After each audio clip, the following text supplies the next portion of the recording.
The second book of Samuel.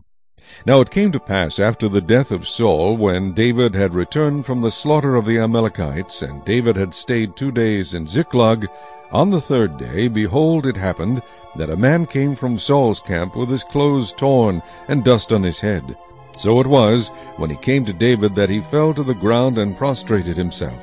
And David said to him, "Where have you come from?" So he said to him, "I have escaped from the camp of Israel." Then David said to him, "How did the matter go? Please tell me." And he answered, "The people have fled from the battle. Many of the people are fallen and dead, and Saul and Jonathan his son are dead also." So David said to the young man who told him, "How do you know that Saul and Jonathan his son are dead?" Then the young man who told him said, "As I happened by chance to be on Mount Gilboa, there was Saul leaning on his spear, and indeed the chariots and horsemen followed hard after him. Now when he looked behind him, he saw me and called to me, and I answered, 'Here I am.' And he said to me, 'Who are you?' So I answered him, 'I am an Amalekite.' He said to me again, 'Please stand over me and kill me, for anguish has come upon me, but my life still remains in me.' So I stood over him and killed him, because I was sure that he could not live after he had fallen. And I took the crown that was on his head and the bracelet that was on his arm, and have brought them here to my lord." Therefore David took hold of his own clothes and tore them, and so did all the men who were with him. And they mourned and wept and fasted until evening for Saul and for Jonathan his son, for the people of the Lord and for the house of Israel, because they had fallen by the sword. Then David said to the young man who told him, "Where are you from?" And he answered, "I am the son of an alien, an Amalekite." So David said to him, "How was it you were not afraid to put forth your hand to destroy the Lord's anointed?" Then David called one of the young men and said, "Go near and execute him." And he struck him so that he died. So David said to him, "Your blood is on your own head, for your own mouth has testified against you, saying, 'I have killed the Lord's anointed.'" Then David lamented with his lamentation over Saul and over Jonathan his son. And he told them to teach the children of Judah the song of the bow. Indeed, it is written in the book of Jasher, "The beauty of Israel is slain on your high places. How the mighty have fallen! Tell it not in Gath, proclaim it not in the streets of Ashkelon. Lest the daughters of the Philistines rejoice, lest the daughters of the uncircumcised triumph. O mountains of Gilboa, let there be no dew nor rain upon you, nor fields of offerings. For the shield of the mighty is cast away there, the shield of Saul not anointed with oil. From the blood of the slain, from the fat of the mighty, the bow of Jonathan did not turn back, and the sword of Saul did not return empty. Saul and Jonathan were beloved, and pleasant in their lives, and in their death they were not divided. They were swifter than eagles, they were stronger than lions. O daughters of Israel, weep over Saul, who clothed you in scarlet with luxury, who put ornaments of gold on your apparel. How the mighty have fallen in the midst of the battle! Jonathan was slain in your high places. I am distressed for you, my brother Jonathan. You have been very pleasant to me. Your love to me was wonderful, surpassing the love of women. How the mighty have fallen, and the weapons of war perished." Chapter 2. It happened after this that David inquired of the Lord, saying, "Shall I go up to any of the cities of Judah?" And the Lord said to him, "Go up." David said, "Where shall I go up?" And he said, "To Hebron." So David went up there, and his 2 wives also, Ahinoam the Jezreelitess, and Abigail, the widow of Nabal the Carmelite. And David brought up the men who were with him, every man with his household, so they dwelt in the cities of Hebron. Then the men of Judah came, and there they anointed David king over the house of Judah. And they told David, saying, "The men of Jabesh-Gilead were the ones who buried Saul." So David sent messengers to the men of Jabesh-Gilead, and said to them, "You are blessed of the Lord, for you have shown this kindness to your lord, to Saul, and have buried him. And now may the Lord show kindness and truth to you. I also will repay you this kindness, because you have done this thing. Now, therefore, let your hands be strengthened, and be valiant, for your master Saul is dead, and also the house of Judah has anointed me king over them." But Abner the son of Ner, commander of Saul's army, took Ishbosheth the son of Saul, and brought him over to Mahanaim. And he made him king over Gilead, over the Ashurites, over Jezreel, over Ephraim, over Benjamin, and over all Israel. Ishbosheth, Saul's son, was 40 years old when he began to reign over Israel, and he reigned 2 years. Only the house of Judah followed David. And the time that David was king in Hebron over the house of Judah was 7 years and 6 months. Now Abner the son of Ner, and the servants of Ishbosheth the son of Saul, went out from Mahanaim to Gibeon. And Joab the son of Zeruiah, and the servants of David, went out and met them by the pool of Gibeon. So they sat down, one on one side of the pool, and the other on the other side of the pool. Then Abner said to Joab, Let the young men now arise and compete before us. And Joab said, Let them arise. So they arose and went over by number, 12 from Benjamin, followers of Ishbosheth the son of Saul, and 12 from the servants of David. And each one grasped his opponent by the head, and thrust his sword in his opponent's side. So they fell down together. Therefore that place was called the field of sharp swords, which is in Gibeon. So there was a very fierce battle that day, and Abner and the men of Israel were beaten before the servants of David.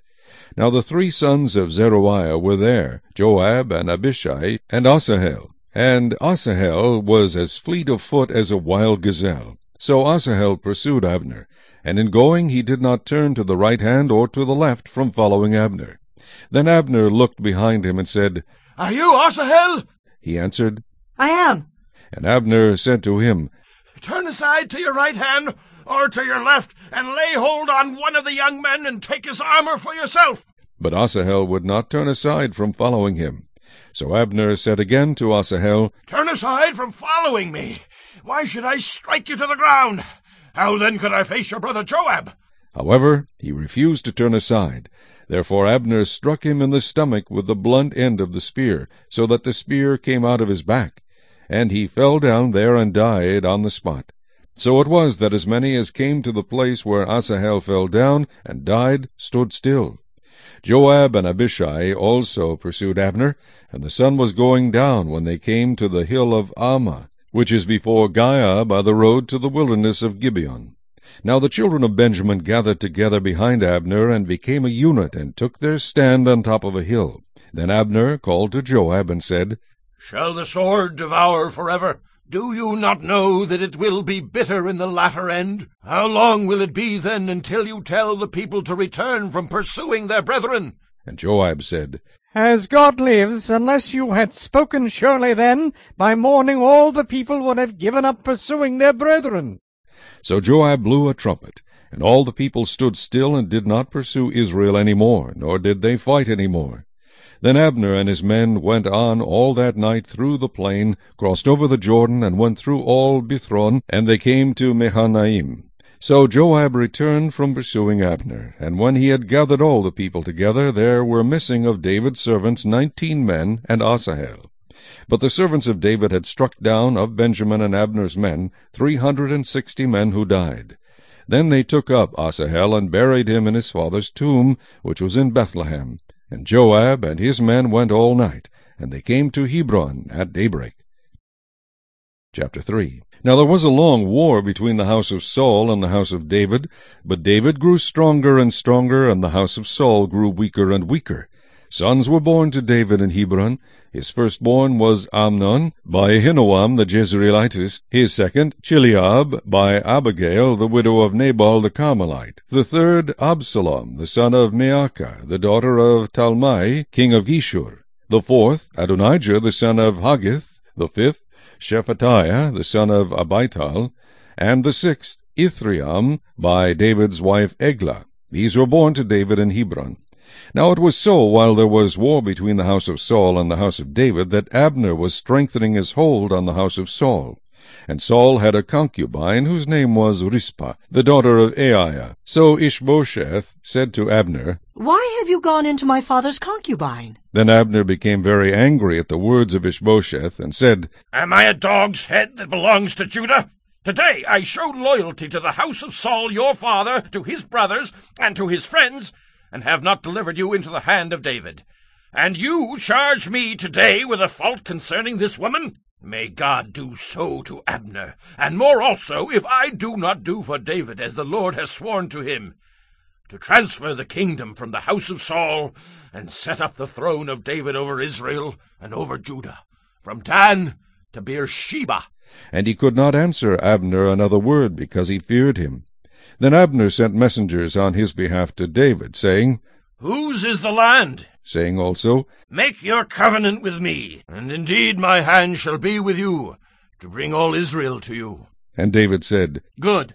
I will make a covenant with you. But one thing I require of you. You shall not see my face unless you first bring Michal, Saul's daughter, when you come to see my face. So David sent messengers to Ishbosheth, Saul's son, saying, Give me my wife Michal, whom I betrothed to myself, for 100 foreskins of the Philistines. And Ishbosheth sent and took her from her husband, from Paltiel the son of Laish. Then her husband went along with her to Bahurim, weeping behind her. So Abner said to him, Go, return. And he returned. Now Abner had communicated with the elders of Israel, saying, In time past you were seeking for David to be king over you. Now then do it. For the Lord has spoken of David, saying, By the hand of my servant David I will save my people Israel from the hand of the Philistines and the hand of all their enemies. And Abner also spoke in the hearing of Benjamin. Then Abner also went to speak in the hearing of David in Hebron all that seemed good to Israel and the whole house of Benjamin. So Abner and 20 men with him came to David at Hebron. And David made a feast for Abner and the men who were with him. Then Abner said to David, I will arise and go and gather all Israel to my lord the king, that they may make a covenant with you, and that you may reign over all that your heart desires. So David sent Abner away, and he went in peace. At that moment the servants of David and Joab came from a raid, and brought much spoil with them. But Abner was not with David in Hebron, for he had sent him away, and he had gone in peace. When Joab and all the troops that were with him had come, they told Joab, saying, Abner the son of Ner came to the king, and he sent him away, and he has gone in peace.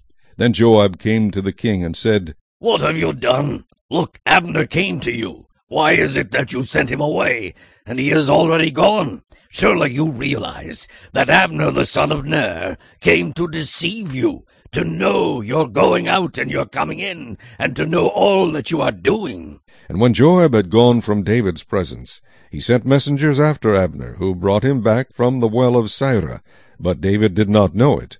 Now when Abner had returned to Hebron, Joab took him aside in the gate to speak with him privately, and there stabbed him in the stomach, so that he died for the blood of Asahel his brother. Afterward, when David heard it, he said, My kingdom and I are guiltless before the Lord forever of the blood of Abner the son of Ner. Let it rest on the head of Joab, and on all his father's house. And let there never fail to be in the house of Joab one who has a discharge, or is a leper, who leans on a staff, or falls by the sword, or who lacks bread. So Joab and Abishai his brother killed Abner, because he had killed their brother Asahel at Gibeon in the battle. Then David said to Joab and to all the people who were with him, Tear your clothes, gird yourselves with sackcloth, And mourn for Abner. And King David followed the coffin. So they buried Abner in Hebron, and the king lifted up his voice and wept at the grave of Abner, and all the people wept. And the king sang a lament over Abner, and said, Should Abner die as a fool dies? Your hands were not bound, nor your feet put into fetters. As a man falls before wicked men, so you fell. Then all the people wept over him again. And when all the people came to persuade David to eat food while it was still day, David took an oath, saying, God do so to me, and more also, if I taste bread or anything else till the sun goes down. Now all the people took note of it, and it pleased them, since whatever the king did pleased all the people. For all the people in all Israel understood that day that it had not been the king's intent to kill Abner the son of Ner. Then the king said to his servants, Do you not know that a prince and a great man has fallen this day in Israel? And I am weak today, though anointed king. And these men, the sons of Zeruiah, are too harsh for me. The Lord shall repay the evildoer according to his wickedness. Chapter 4. When Saul's son heard that Abner had died in Hebron, he lost heart, and all Israel was troubled. Now Saul's son had 2 men who were captains of troops. The name of one was Baanah, and the name of the other Rechab, the sons of Rimmon the Beerothite, of the children of Benjamin, for Beeroth also was part of Benjamin, because the Beerothites fled to Gittaim, and have been sojourners there until this day. Jonathan, Saul's son, had a son who was lame in his feet. He was 5 years old when the news about Saul and Jonathan came from Jezreel, and his nurse took him up and fled. And it happened, as she made haste to flee, that he fell and became lame. His name was Mephibosheth. Then the sons of Rimmon the Beerothite, Rechab and Baanah, set out and came at about the heat of the day to the house of Ishbosheth, who was lying on his bed at noon. And they came there all the way into the house, as though to get wheat, and they stabbed him in the stomach. Then Rechab and Baanah, his brother, escaped. For when they came into the house, he was lying on his bed in his bedroom. Then they struck him and killed him, beheaded him, and took his head, and were all night escaping through the plain. And they brought the head of Ishbosheth to David at Hebron, and said to the king, Here is the head of Ishbosheth, the son of Saul your enemy, who sought your life. And the Lord has avenged my lord the king this day of Saul and his descendants. But David answered Rechab and Baanah his brother, the sons of Rimmon the Beerothite, and said to them, As the Lord lives, who has redeemed my life from all adversity, when someone told me, saying, Look, Saul is dead, thinking to have brought good news, I arrested him and had him executed in Ziklag, the one who thought I would give him a reward for his news. How much more when wicked men have killed a righteous person in his own house on his bed? Therefore, shall I not now require his blood at your hand and remove you from the earth? So David commanded his young men, and they executed them, cut off their hands and feet, and hanged them by the pool in Hebron. But they took the head of Ishbosheth and buried it in the tomb of Abner in Hebron. Chapter 5. Then all the tribes of Israel came to David at Hebron and spoke, saying, Indeed, we are your bone and your flesh. Also, in time past, when Saul was king over us, you were the one who led Israel out and brought them in, and the Lord said to you, You shall shepherd my people Israel, and be ruler over Israel. Therefore all the elders of Israel came to the king at Hebron, and King David made a covenant with them at Hebron before the Lord. And they anointed David king over Israel. David was 30 years old when he began to reign, and he reigned 40 years. In Hebron he reigned over Judah 7 years and 6 months, and in Jerusalem he reigned 33 years over all Israel and Judah. And the king and his men went to Jerusalem against the Jebusites, the inhabitants of the land, who spoke to David, saying, You shall not come in here, but the blind and the lame will repel you, thinking David cannot come in here. Nevertheless David took the stronghold of Zion, that is the city of David. Now David said on that day, Whoever climbs up by the way of the water shaft and defeats the Jebusites, the lame and the blind, who are hated by David's soul, he shall be chief and captain. Therefore they say, The blind and the lame shall not come into the house. Then David dwelt in the stronghold, and called it the city of David. And David built all around, from the Millo and inward. So David went on and became great, and the Lord God of hosts was with him. Then Hiram king of Tyre sent messengers to David, and cedar trees, and carpenters, and masons, and they built David a house. So David knew that the Lord had established him as king over Israel, and that he had exalted his kingdom for the sake of his people Israel. And David took more concubines and wives from Jerusalem, after he had come from Hebron. Also more sons and daughters were born to David. Now these are the names of those who were born to him in Jerusalem: Shammua, Shobab, Nathan, Solomon, Ibhar, Elishua, Nepheg, Japhiah, Elishama, Elida, and Eliphalet. Now when the Philistines heard that they had anointed David king over Israel, all the Philistines went up to search for David. And David heard of it, and went down to the stronghold. The Philistines also went and deployed themselves in the valley of Rephaim. So David inquired of the Lord, saying, Shall I go up against the Philistines? Will you deliver them into my hand? And the Lord said to David, Go up, for I will doubtless deliver the Philistines into your hand. So David went to Baal-perazim, and David defeated them there. And he said, The Lord has broken through my enemies before me like a breakthrough of water. Therefore he called the name of that place Baal-perazim. And they left their images there, and David and his men carried them away. Then the Philistines went up once again, and deployed themselves in the valley of Rephaim. Therefore David inquired of the Lord, and he said, You shall not go up. Circle around behind them, and come upon them in front of the mulberry trees. And it shall be, when you hear the sound of marching in the tops of the mulberry trees, then you shall advance quickly, for then the Lord will go out before you to strike the camp of the Philistines. And David did so, as the Lord commanded him, and he drove back the Philistines from Geba as far as Gezer. Chapter 6. Again David gathered all the choice men of Israel, 30,000. And David arose and went with all the people who were with him from Baali, Judah, to bring up from there the ark of God, whose name is called by the name, the Lord of hosts, who dwells between the cherubim. So they set the ark of God on a new cart, and brought it out of the house of Abinadab, which was on the hill. And Uzzah and Ahio, the sons of Abinadab, drove the new cart. And they brought it out of the house of Abinadab, which was on the hill, accompanying the ark of God. And Ahio went before the ark. Then David and all the house of Israel played music before the Lord on all kinds of instruments of fir wood, on harps, on stringed instruments, on tambourines, on sistrums, and on cymbals. And when they came to Nachon's threshing floor, Uzzah put out his hand to the ark of God, and took hold of it, for the oxen stumbled.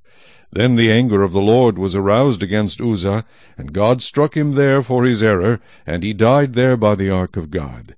And David became angry because of the Lord's outbreak against Uzzah, and he called the name of the place Perez Uzzah to this day. David was afraid of the Lord that day, and he said, "How can the ark of the Lord come to me?" So David would not move the ark of the Lord with him into the city of David, but David took it aside into the house of Obed-Edom the Gittite.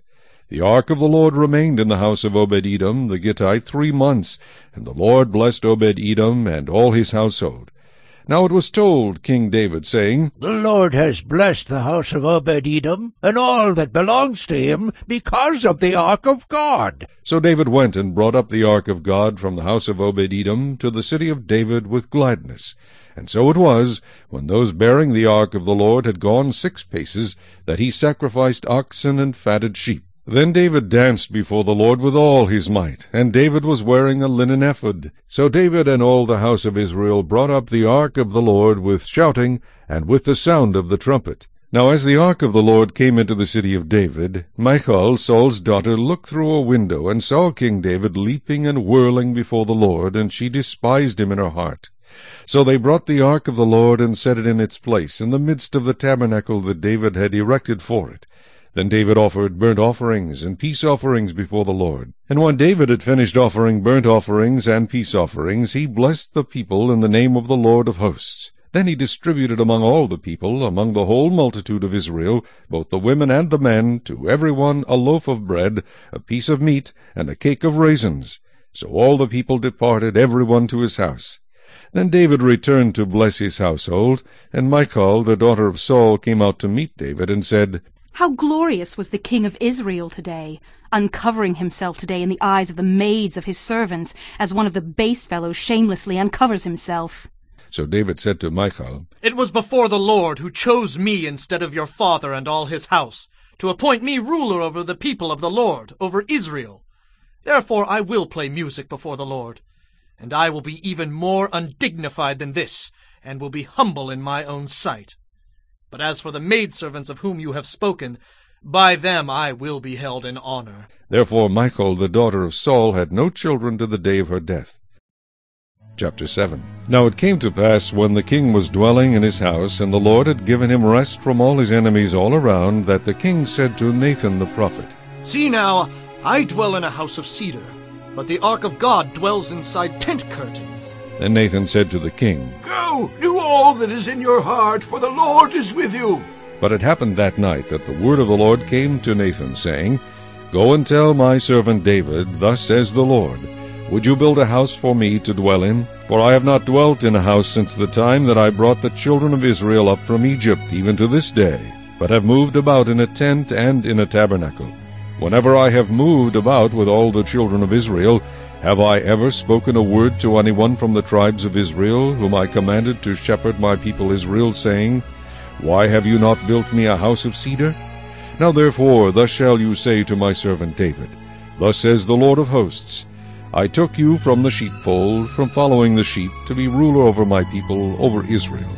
And I have been with you wherever you have gone, and have cut off all your enemies from before you, and have made you a great name, like the name of the great men who are on the earth. Moreover, I will appoint a place for my people Israel, and will plant them, that they may dwell in a place of their own, and move no more.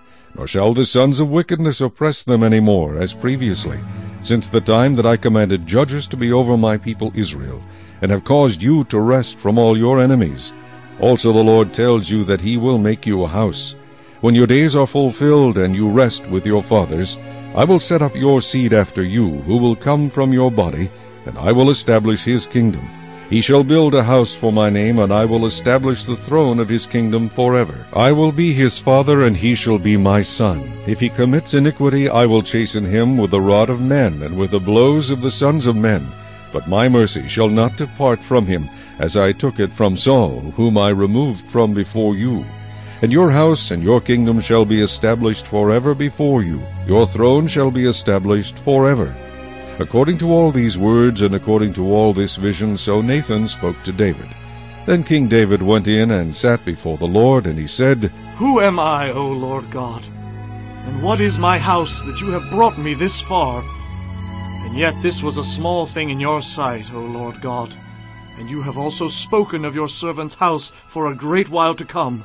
Is this the manner of man, O Lord God? Now what more can David say to you? For you, Lord God, know your servant.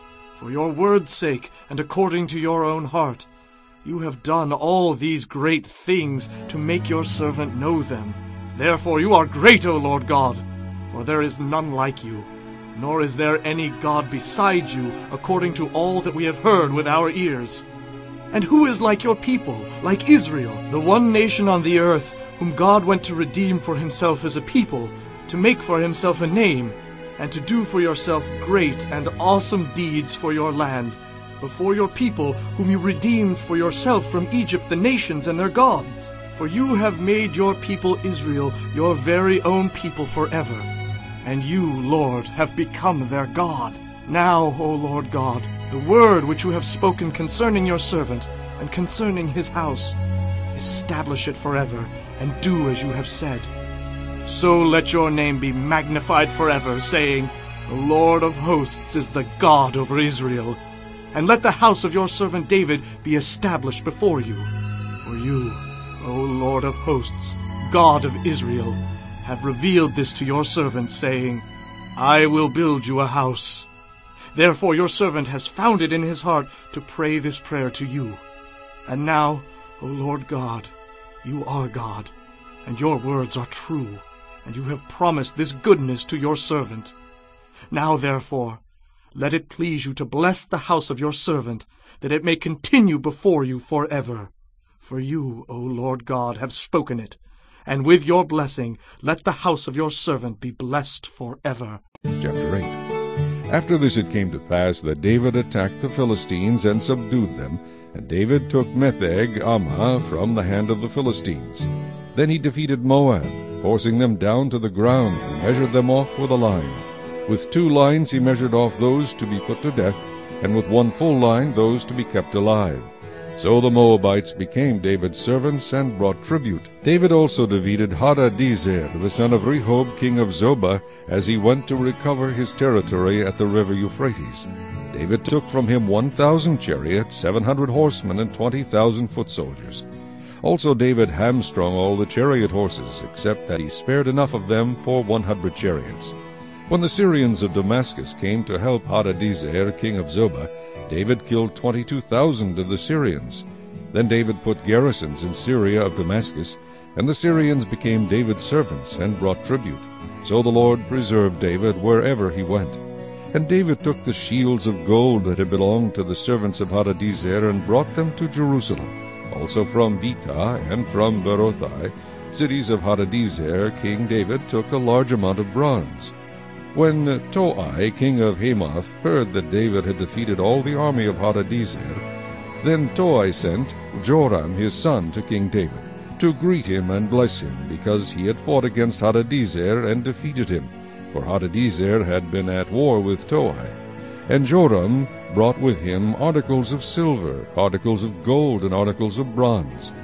King David also dedicated these to the Lord, along with the silver and gold that he had dedicated from all the nations which he had subdued, from Syria, from Moab, from the people of Ammon, from the Philistines, from Amalek, and from the spoil of Hadadezer, the son of Rehob, king of Zobah. And David made himself a name when he returned from killing 18,000 Syrians in the valley of Salt. He also put garrisons in Edom. Throughout all Edom he put garrisons, and all the Edomites became David's servants. And the Lord preserved David wherever he went. So David reigned over all Israel, and David administered judgment and justice to all his people. Joab the son of Zeruiah was over the army. Jehoshaphat the son of Ahilud was recorder. Zadok the son of Ahitub and Ahimelech the son of Abiathar were the priests. Seraiah was the scribe. Benaiah the son of Jehoiada was over both the Cherethites and the Pelethites, and David's sons were chief ministers. Chapter 9.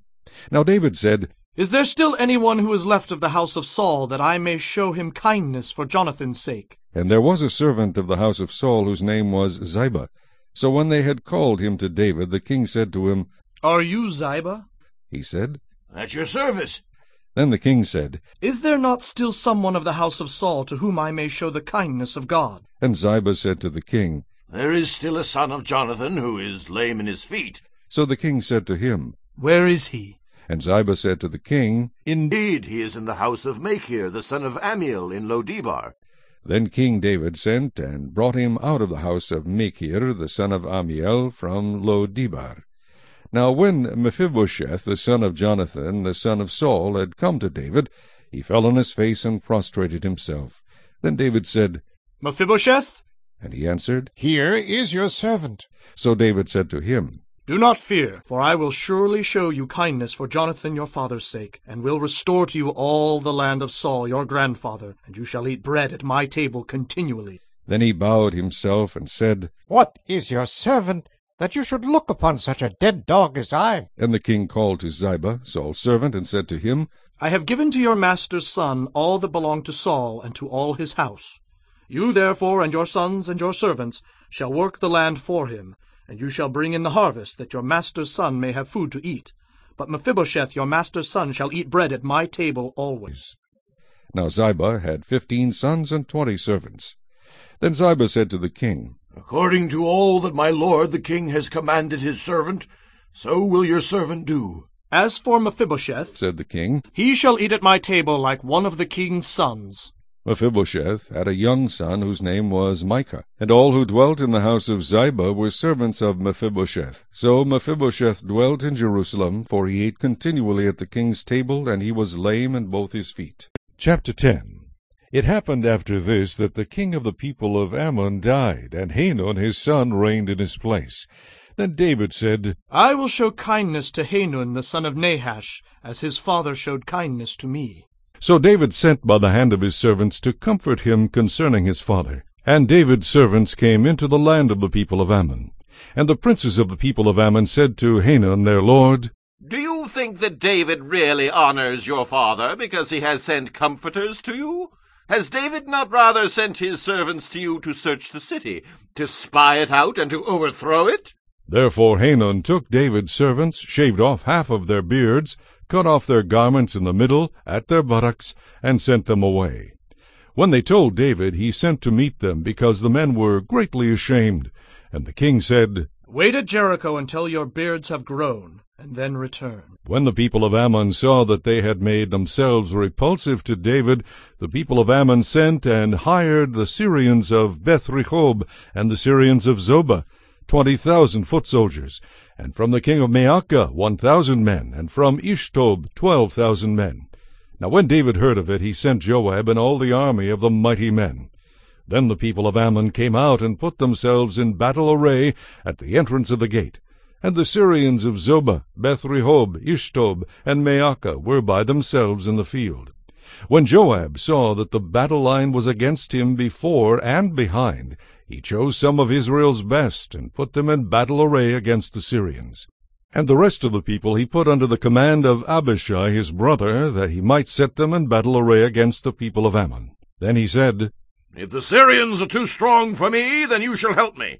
But if the people of Ammon are too strong for you, then I will come and help you. Be of good courage, and let us be strong for our people and for the cities of our God. And may the Lord do what is good in his sight. So Joab and the people who were with him drew near for the battle against the Syrians, and they fled before him. When the people of Ammon saw that the Syrians were fleeing, they also fled before Abishai, and entered the city. So Joab returned from the people of Ammon and went to Jerusalem. When the Syrians saw that they had been defeated by Israel, they gathered together. Then Hadadezer sent and brought out the Syrians who were beyond the river, and they came to Helam. And Shobach, the commander of Hadadezer's army, went before them. When it was told David, he gathered all Israel, crossed over the Jordan, and came to Helam. And the Syrians set themselves in battle array against David and fought with him. Then the Syrians fled before Israel, and David killed 700 charioteers and 40,000 horsemen of the Syrians, and struck Shobach, the commander of their army, who died there. And when all the kings who were servants to Hadadezer saw that they were defeated by Israel, they made peace with Israel and served them. So the Syrians were afraid to help the people of Ammon any more. Chapter 11. It happened in the spring of the year, at the time when kings go out to battle, that David sent Joab and his servants with him and all Israel. And they destroyed the people of Ammon and besieged Rabbah. But David remained in Jerusalem. Then it happened one evening that David arose from his bed and walked on the roof of the king's house. And from the roof he saw a woman bathing, and the woman was very beautiful to behold. So David sent and inquired about the woman, and someone said, Is this not Bathsheba, the daughter of Eliam, the wife of Uriah the Hittite? Then David sent messengers and took her, and she came to him, and he lay with her, for she was cleansed from her impurity, and she returned to her house. And the woman conceived, so she sent and told David, and said, I am with child. Then David sent to Joab, saying, Send me Uriah the Hittite. And Joab sent Uriah to David. When Uriah had come to him, David asked how Joab was doing, and how the people were doing, and how the war prospered. And David said to Uriah, Go down to your house and wash your feet. So Uriah departed from the king's house, and a gift of food from the king followed him. But Uriah slept at the door of the king's house with all the servants of his lord, and did not go down to his house. So when they told David, saying, Uriah did not go down to his house, David said to Uriah, Did you not come from a journey? Why did you not go down to your house? And Uriah said to David, The ark and Israel and Judah are dwelling in tents, and my lord Joab and the servants of my lord are encamped in the open fields. Shall I then go to my house to eat and drink, and to lie with my wife? As you live, and as your soul lives, I will not do this thing. Then David said to Uriah, Wait here today also, and tomorrow I will let you depart. So Uriah remained in Jerusalem that day and the next. Now when David called him, he ate and drank before him, and he made him drunk. And at evening he went out to lie on his bed with the servants of his lord, but he did not go down to his house. In the morning it happened that David wrote a letter to Joab, and sent it by the hand of Uriah. And he wrote in the letter, saying, Set Uriah in the forefront of the hottest battle, and retreat from him that he may be struck down and die. So it was, while Joab besieged the city, that he assigned Uriah to a place where he knew there were valiant men. Then the men of the city came out and fought with Joab, and some of the people of the servants of David fell, and Uriah the Hittite died also. Then Joab sent and told David all the things concerning the war, and charged the messenger, saying, When you have finished telling the matters of the war to the king, if it happens that the king's wrath rises, and he says to you, Why did you approach so near to the city when you fought? Did you not know that they would shoot from the wall? Who struck Abimelech the son of Jerubbesheth? Was it not a woman who cast a piece of a millstone on him from the wall, so that he died in Thebez? Why did you go near the wall? Then you shall say, Your servant Uriah the Hittite is dead also. So the messenger went and came and told David all that Joab had sent by him. And the messenger said to David, Surely the men prevailed against us and came out to us in the field. Then we drove them back as far as the entrance of the gate. The archers shot from the wall at your servants, and some of the king's servants are dead, and your servant Uriah the Hittite is dead also. Then David said to the messenger, Thus you shall say to Joab, Do not let this thing displease you, for the sword devours one as well as another.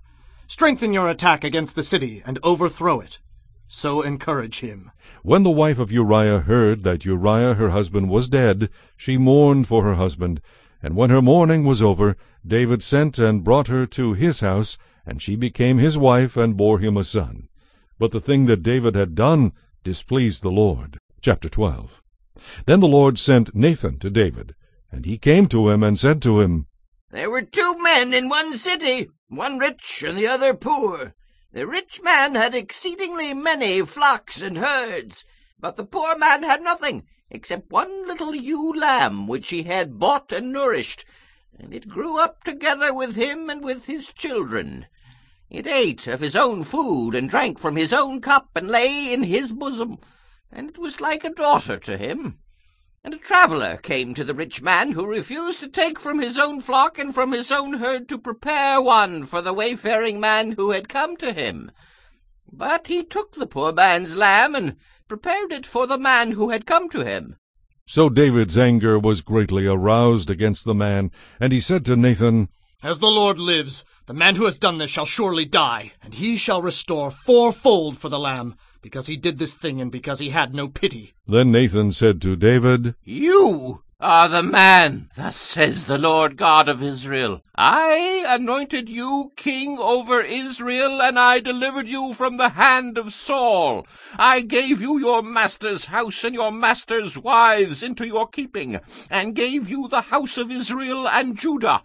And if that had been too little, I also would have given you much more. Why have you despised the commandment of the Lord to do evil in his sight? You have killed Uriah the Hittite with the sword. You have taken his wife to be your wife, and have killed him with the sword of the people of Ammon. Now, therefore, the sword shall never depart from your house, because you have despised me, and have taken the wife of Uriah the Hittite to be your wife. Thus says the Lord, Behold, I will raise up adversity against you from your own house, and I will take your wives before your eyes, and give them to your neighbor, and he shall lie with your wives in the sight of this sun, for you did it secretly.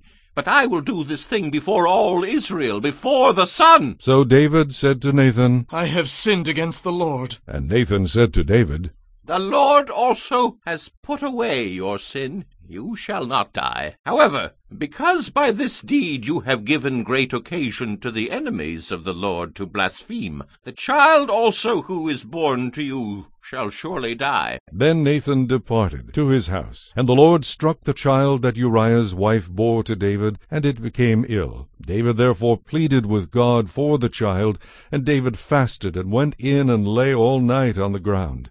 So the elders of his house arose and went to him, to raise him up from the ground. But he would not, nor did he eat food with them. Then on the 7th day it came to pass that the child died. And the servants of David were afraid to tell him that the child was dead, for they said, Indeed, while the child was alive we spoke to him, and he would not heed our voice. How can we tell him that the child is dead? He may do some harm. When David saw that his servants were whispering, David perceived that the child was dead. Therefore David said to his servants, Is the child dead? And they said, He is dead. So David arose from the ground, washed and anointed himself, and changed his clothes. And he went into the house of the Lord and worshipped. Then he went to his own house, and when he requested, they set food before him, and he ate. Then his servants said to him, What is this that you have done? You fasted and wept for the child while he was alive, but when the child died, you arose and ate food. And he said, While the child was alive, I fasted and wept, for I said, Who can tell whether the Lord will be gracious to me that the child may live? But now he is dead. Why should I fast? Can I bring him back again? I shall go to him, but he shall not return to me. Then David comforted Bathsheba his wife, and went into her and lay with her. So she bore a son, and he called his name Solomon.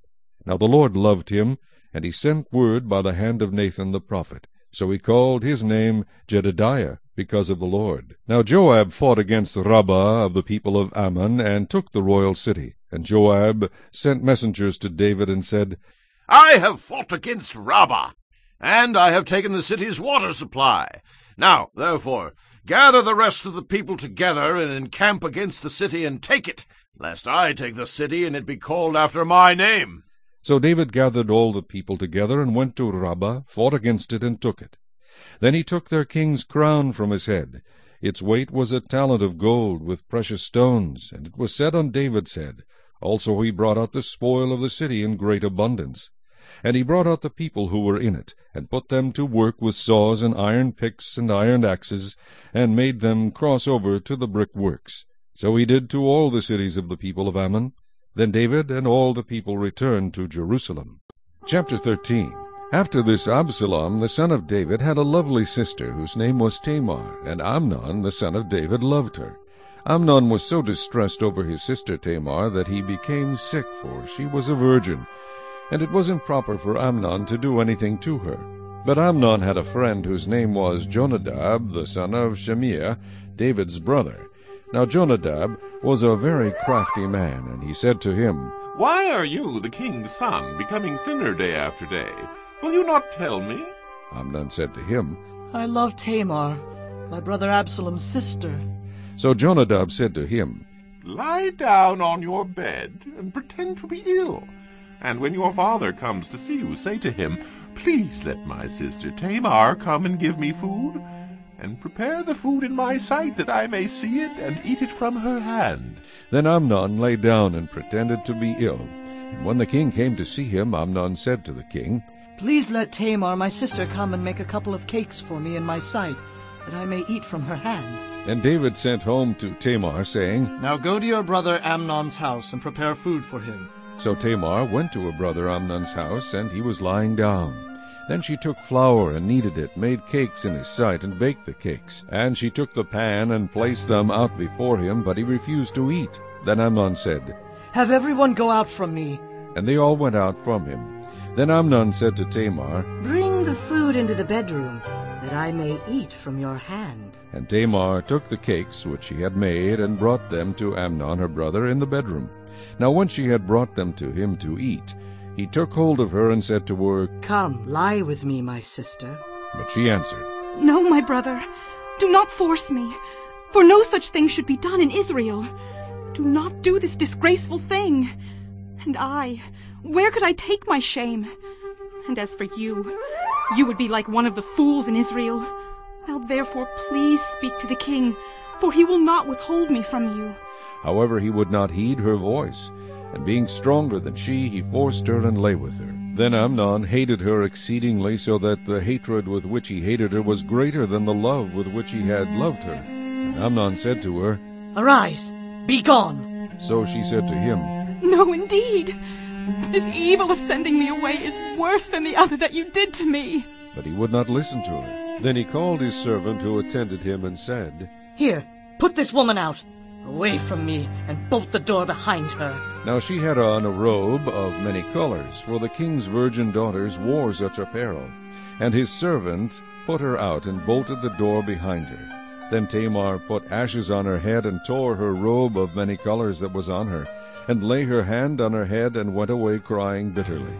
Then Absalom her brother said to her, Has Amnon your brother been with you? But now hold your peace, my sister. He is your brother. Do not take this thing to heart.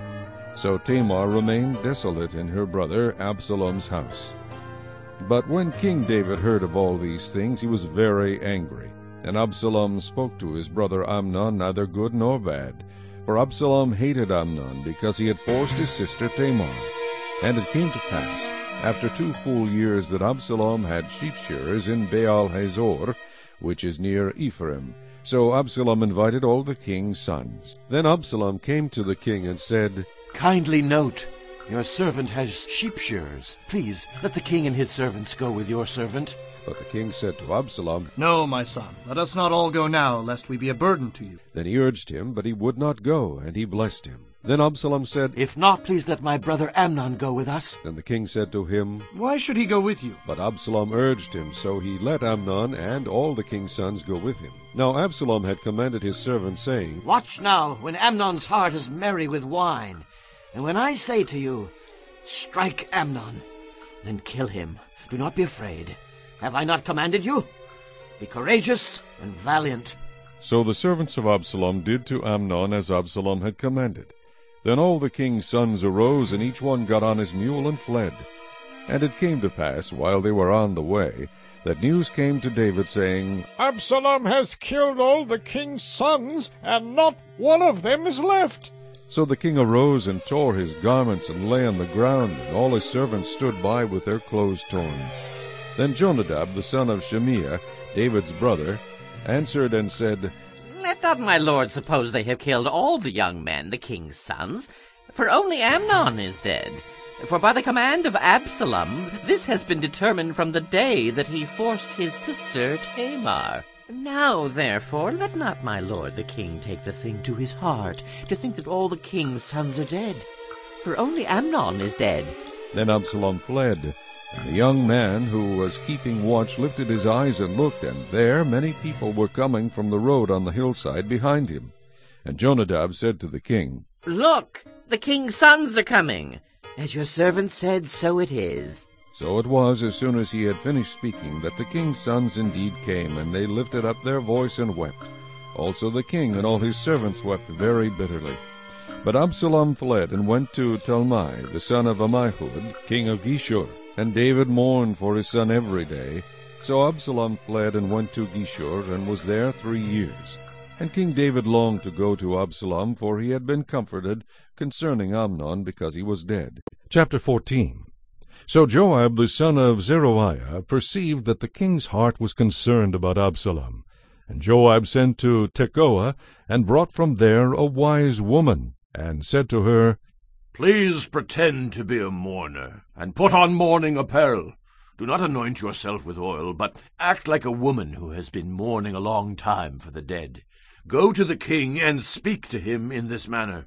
So Joab put the words in her mouth. And when the woman of Tekoa spoke to the king, she fell on her face to the ground, and prostrated herself, and said, Help, O king! Then the king said to her, What troubles you? And she answered, Indeed, I am a widow. My husband is dead. Now your maidservant had 2 sons, and the 2 fought with each other in the field, and there was no one to part them, but the one struck the other and killed him. And now the whole family has risen up against your maidservant, and they said, Deliver him who struck his brother, that we may execute him for the life of his brother whom he killed, and we will destroy the heir also. So they would extinguish my ember that is left, and leave to my husband neither name nor remnant on the earth. Then the king said to the woman, Go to your house, and I will give orders concerning you. And the woman of Tekoa said to the king, My lord, O king, let the iniquity be on me, and on my father's house, and the king and his throne be guiltless. So the king said, Whoever says anything to you, bring him to me, and he shall not touch you any more. Then she said, Please let the king remember the Lord your God, and do not permit the avenger of blood to destroy any more, lest they destroy my son. And he said, As the Lord lives, not one hair of your son shall fall to the ground. Therefore the woman said, Please let your maidservant speak another word to my lord the king. And he said, Say on. So the woman said, Why then have you schemed such a thing against the people of God? For the king speaks this thing as one who is guilty, and that the king does not bring his banished one home again. For we will surely die, and become like water spilled on the ground, which cannot be gathered up again. Yet God does not take away a life, but he devises means, so that his banished ones are not expelled from him. Now therefore I have come to speak of this thing to my lord the king, because the people have made me afraid. And your maidservant said, I will now speak to the king. It may be that the king will perform the request of his maidservant. From the hand of the man who would destroy me and my son together from the inheritance of God. Your maidservant said, The word of my lord the king will now be comforting. For as the angel of God, so is my lord the king in discerning good and evil. And may the Lord your God be with you. Then the king answered and said to the woman, Please do not hide from me anything that I ask you. And the woman said, Please let my lord the king speak. So the king said, Is the hand of Joab with you in all this? And the woman answered and said, As you live, my lord the king, no one can turn to the right hand or to the left from anything that my lord the king has spoken. For your servant Joab commanded me, and he put all these words in the mouth of your maidservant. To bring about this change of affairs your servant Joab has done this thing. But my lord is wise, according to the wisdom of the angel of God, to know everything that is in the earth. And the king said to Joab, All right, I have granted this thing. Go, therefore, bring back the young man Absalom. Then Joab fell to the ground on his face and bowed himself and thanked the king. And Joab said, Today your servant knows that I have found favor in your sight, my lord, O king, in that the king has fulfilled the request of his servant. So Joab arose and went to Geshur, and brought Absalom to Jerusalem. And the king said, Let him return to his own house, but do not let him see my face. So Absalom returned to his own house, but did not see the king's face. Now in all Israel there was no one who was praised as much as Absalom for his good looks. From the sole of his foot to the crown of his head there was no blemish in him. And when he cut the hair of his head, at the end of every year he cut it, because it was heavy on him. When he cut it, he weighed the hair of his head at 200 shekels, according to the king's standard. To Absalom were born 3 sons and 1 daughter, whose name was Tamar. She was a woman of beautiful appearance. And Absalom dwelt 2 full years in Jerusalem, but did not see the king's face. Therefore Absalom sent for Joab to send him to the king, but he would not come to him. And when he sent again the second time, he would not come. So he said to his servants, See, Joab's field is near mine, and he has barley there. Go and set it on fire. And Absalom's servants set the field on fire. Then Joab arose and came to Absalom's house, and said to him, Why have your servants set my field on fire? And Absalom answered Joab, Look, I sent to you, saying, Come here, so that I may send you to the king, to say, Why have I come from Geshur? It would be better for me to be there still. Now, therefore, let me see the king's face, and if there is iniquity in me, let him execute me. So Joab went to the king and told him. And when he had called for Absalom, he came to the king and bowed himself on his face to the ground before the king. Then the king kissed Absalom. Chapter 15. After this it happened that Absalom provided himself with chariots and horses, and 50 men to run before him. Now Absalom would rise early and stand beside the way to the gate. So it was, whenever anyone who had a lawsuit came to the king for a decision, that Absalom would call to him and say, What city are you from? And he would say, Your servant is from such and such a tribe of Israel. Then Absalom would say to him, Look, your case is good and right, but there is no deputy of the king to hear you. Moreover, Absalom would say, Oh, that I were made judge in the land, and every one who has any suit or cause would come to me, then I would give him justice. And so it was, whenever anyone came near to bow down to him, that he would put out his hand and take him and kiss him. In this manner Absalom acted toward all Israel who came to the king for judgment. So Absalom stole the hearts of the men of Israel. Now it came to pass after 40 years that Absalom said to the king, Please, let me go to Hebron, and pay the vow which I made to the Lord. For your servant took a vow while I dwelt at Geshur in Syria, saying, If the Lord indeed brings me back to Jerusalem, then I will serve the Lord. And the king said to him, Go in peace. So he arose and went to Hebron. Then Absalom sent spies throughout all the tribes of Israel, saying, As soon as you hear the sound of the trumpet, then you shall say, Absalom reigns in Hebron. And with Absalom went 200 men invited from Jerusalem, and they went along innocently, and did not know anything. Then Absalom sent for Ahithophel the Gilonite, David's counselor, from his city, from Gilo, while he offered sacrifices. And the conspiracy grew strong, for the people with Absalom continually increased in number. Now a messenger came to David, saying, The hearts of the men of Israel are with Absalom. So David said to all his servants who were with him at Jerusalem, Arise, and let us flee, or we shall not escape from Absalom. Make haste to depart, lest he overtake us suddenly, and bring disaster upon us, and strike the city with the edge of the sword. And the king's servants said to the king, We are your servants, ready to do whatever my lord the king commands. Then the king went out with all his household after him, but the king left 10 women concubines to keep the house. And the king went out with all the people after him, and stopped at the outskirts.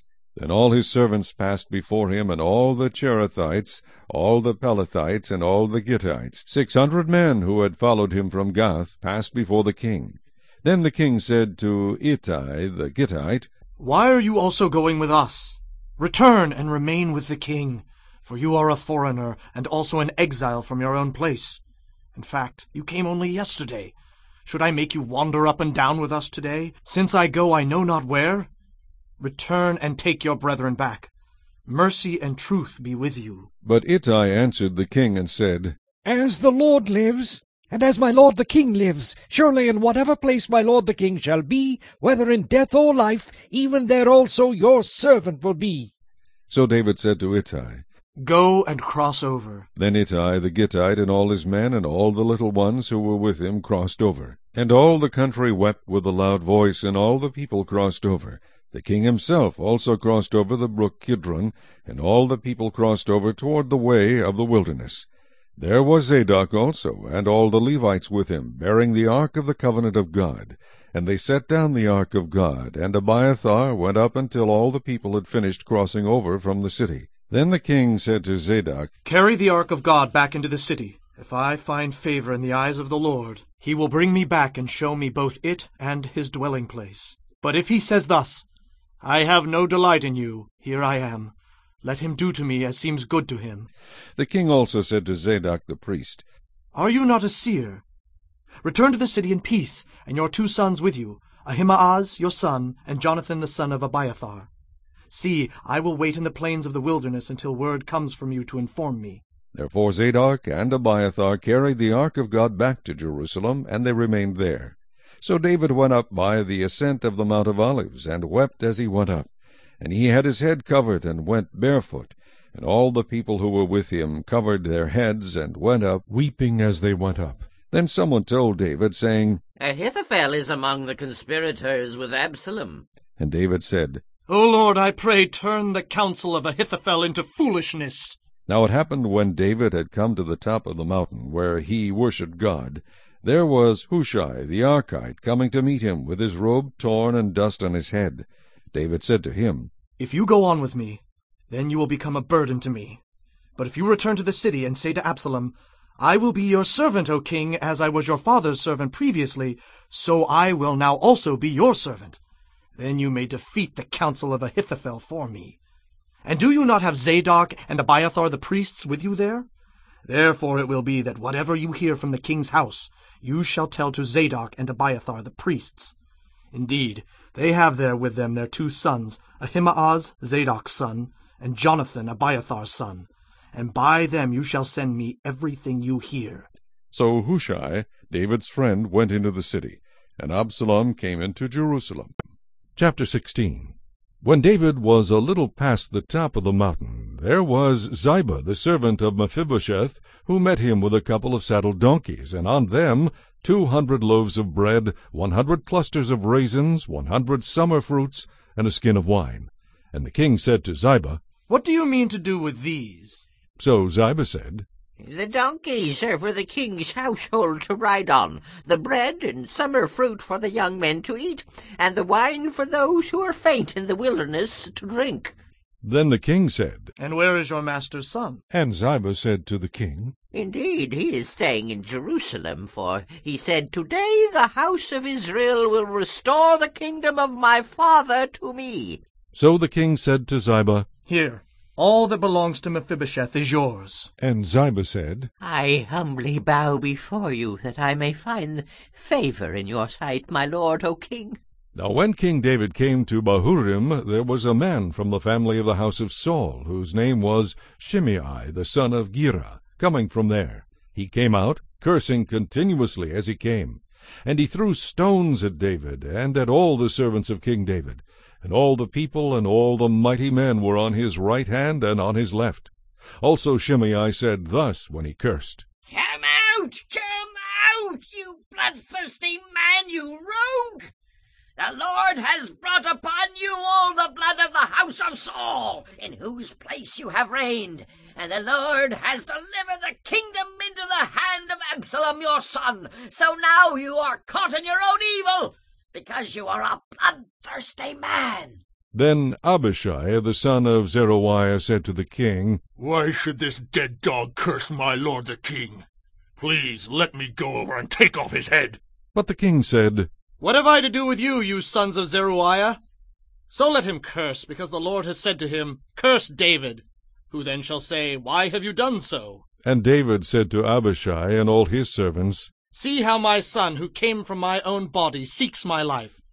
How much more now may this Benjamite? Let him alone, and let him curse, for so the Lord has ordered him.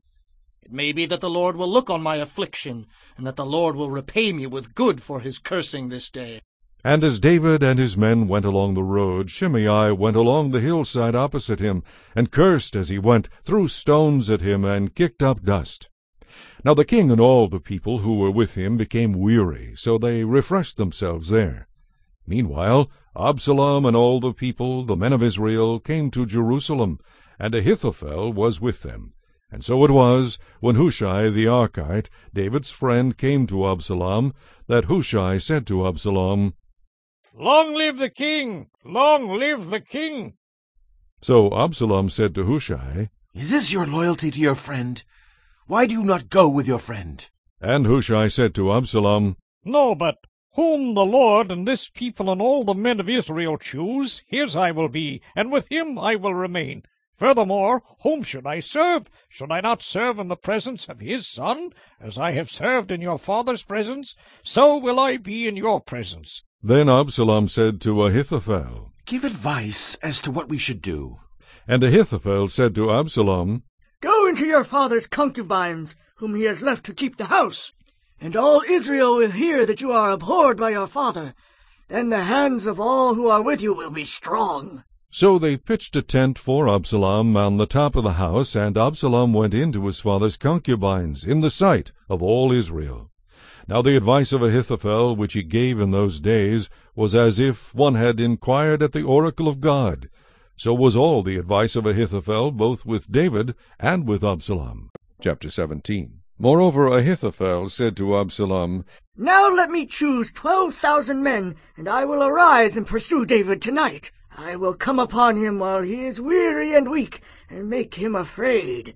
And all the people who are with him will flee, and I will strike only the king. Then I will bring back all the people to you. When all return except the man whom you seek, all the people will be at peace. And the saying pleased Absalom and all the elders of Israel. Then Absalom said, Now call Hushai the Archite also, and let us hear what he says too. And when Hushai came to Absalom, Absalom spoke to him, saying, Ahithophel has spoken in this manner. Shall we do as he says? If not, speak up. So Hushai said to Absalom, The advice that Ahithophel has given is not good at this time, for, said Hushai, you know your father and his men, that they are mighty men, and they are enraged in their minds like a bear robbed of her cubs in the field. And your father is a man of war, and will not camp with the people. Surely by now he is hidden in some pit or in some other place. And it will be, when some of them are overthrown at the first, that whoever hears it will say, There is a slaughter among the people who follow Absalom. And even he who is valiant, whose heart is like the heart of a lion, will melt completely. For all Israel knows that your father is a mighty man, and those who are with him are valiant men. Therefore I'd advise that all Israel be fully gathered to you, from Dan to Beersheba, like the sand that is by the sea for multitude, and that you go to battle in person. So we will come upon him in some place where he may be found, and we will fall on him as the dew falls on the ground. And of him and all the men who are with him there shall not be left so much as one. Moreover, if he has withdrawn into a city, then all Israel shall bring ropes to that city, and we will pull it into the river until there is not one small stone found there. So Absalom and all the men of Israel said, The advice of Hushai the Archite is better than the advice of Ahithophel. For the Lord had purposed to defeat the good advice of Ahithophel, to the intent that the Lord might bring disaster on Absalom. Then Hushai said to Zadok and Abiathar the priests, Thus and so Ahithophel advised Absalom and the elders of Israel, and thus and so I have advised. Now therefore send quickly and tell David, saying, Do not spend this night in the plains of the wilderness, but speedily cross over, lest the king and all the people who are with him be swallowed up. Now Jonathan and Ahimaaz stayed at En-Rogel, for they dared not be seen coming into the city. So a female servant would come and tell them, and they would go and tell King David. Nevertheless a lad saw them and told Absalom, but both of them went away quickly and came to a man's house in Bahurim, who had a well in his court, and they went down into it. Then the woman took and spread a covering over the well's mouth, and spread ground grain on it, and the thing was not known. And when Absalom's servants came to the woman at the house, they said, Where are Ahimaaz and Jonathan? So the woman said to them, They have gone over the water brook. And when they had searched and could not find them, they returned to Jerusalem. Now it came to pass, after they had departed, that they came up out of the well, and went and told King David, and said to David, Arise and cross over the water quickly, for thus has Ahithophel advised against you. So David and all the people who were with him arose and crossed over the Jordan. By morning light not one of them was left who had not gone over the Jordan. Now when Ahithophel saw that his advice was not followed, he saddled a donkey and arose, and went home to his house, to his city. Then he put his household in order, and hanged himself, and died. And he was buried in his father's tomb. Then David went to Mahanaim, and Absalom crossed over the Jordan, he and all the men of Israel with him. And Absalom made Amasa captain of the army instead of Joab.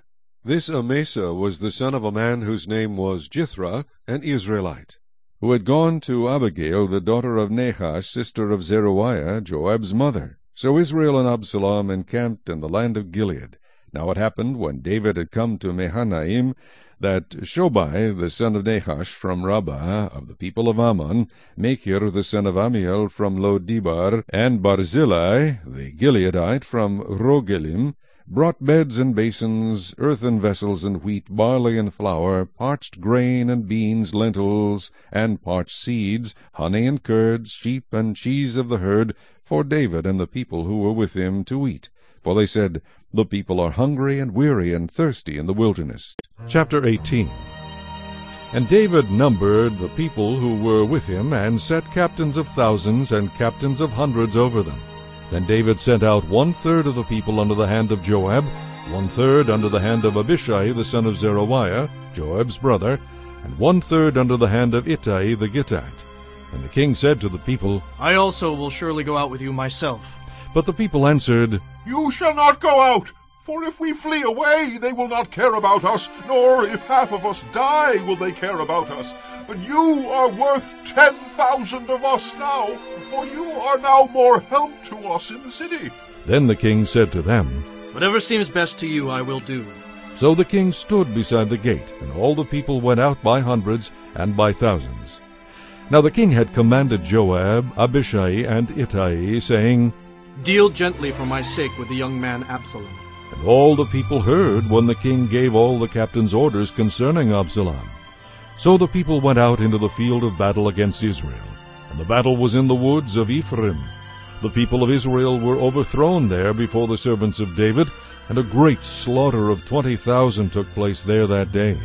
For the battle there was scattered over the face of the whole countryside, and the woods devoured more people that day than the sword devoured.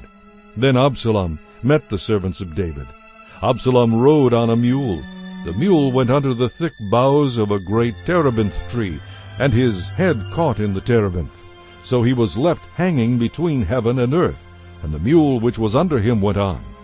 Now a certain man saw it, and told Joab, and said, I just saw Absalom hanging in a terebinth tree. So Joab said to the man who told him, You just saw him, and why did you not strike him there to the ground? I would have given you 10 shekels of silver and a belt. But the man said to Joab, Though I were to receive 1,000 shekels of silver in my hand, I would not raise my hand against the king's son. For in our hearing the king commanded you and Abishai and Ittai, saying, Beware lest anyone touch the young man Absalom. Otherwise I would have dealt falsely against my own life, for there is nothing hidden from the king, and you yourself would have set yourself against me. Then Joab said, I cannot linger with you.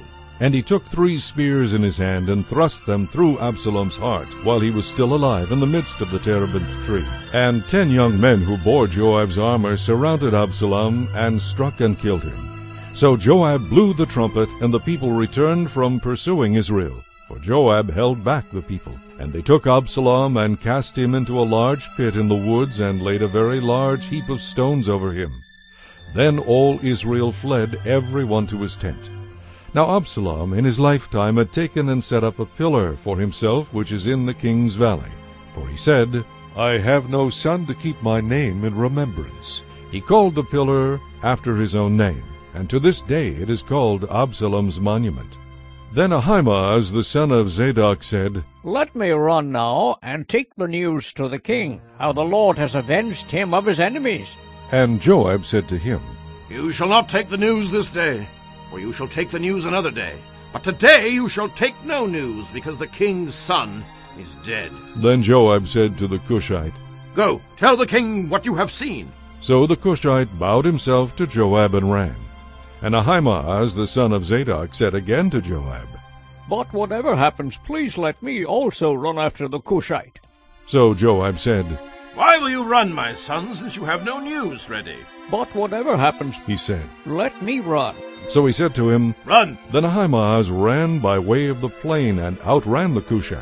Now David was sitting between the 2 gates, and the watchman went up to the roof over the gate, to the wall, lifted his eyes, and looked. There was a man running alone. Then the watchman cried out and told the king, and the king said, If he is alone, there is news in his mouth. And he came rapidly and drew near. Then the watchman saw another man running. And the watchman called to the gatekeeper and said, There is another man running alone. And the king said, He also brings news. So the watchman said, I think the running of the first is like the running of Ahimaaz, the son of Zadok. And the king said, He is a good man and comes with good news. So Ahimaaz called out and said to the king, All is well. Then he bowed down with his face to the earth before the king and said, Blessed be the Lord your God, who has delivered up the men who raised their hand against my lord the king. The king said, Is the young man Absalom safe? Ahimaaz answered, When Joab sent the king's servant and me your servant, I saw a great tumult, but I did not know what it was about. And the king said, Turn aside and stand here. So he turned aside and stood still. Just then the Cushite came, and the Cushite said, There is good news, my lord the king, for the Lord has avenged you this day of all those who rose against you. And the king said to the Cushite, Is the young man Absalom safe? So the Cushite answered, May the enemies of my lord the king, and all who rise against you to do harm, be like that young man. Then the king was deeply moved, and went up to the chamber over the gate and wept. And as he went, he said thus, Oh, my son Absalom, my son Absalom, if only I had died in your place. Oh, Absalom, my son, my son. Chapter 19. And Joab was told, Behold, the king is weeping and mourning for Absalom. So the victory that day was turned into mourning for all the people. For the people heard it said that day, The king is grieved for his son. And the people stole back into the city that day, as people who are ashamed steal away when they flee in battle.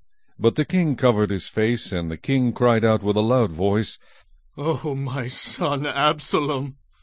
Oh, Absalom, my son, my son! Then Joab came into the house to the king and said, Today you have disgraced all your servants, who today have saved your life, the lives of your sons and daughters, the lives of your wives, and the lives of your concubines, in that you love your enemies and hate your friends. For you have declared today that you regard neither princes nor servants. For today I perceive that if Absalom had lived and all of us had died today, then it would have pleased you well.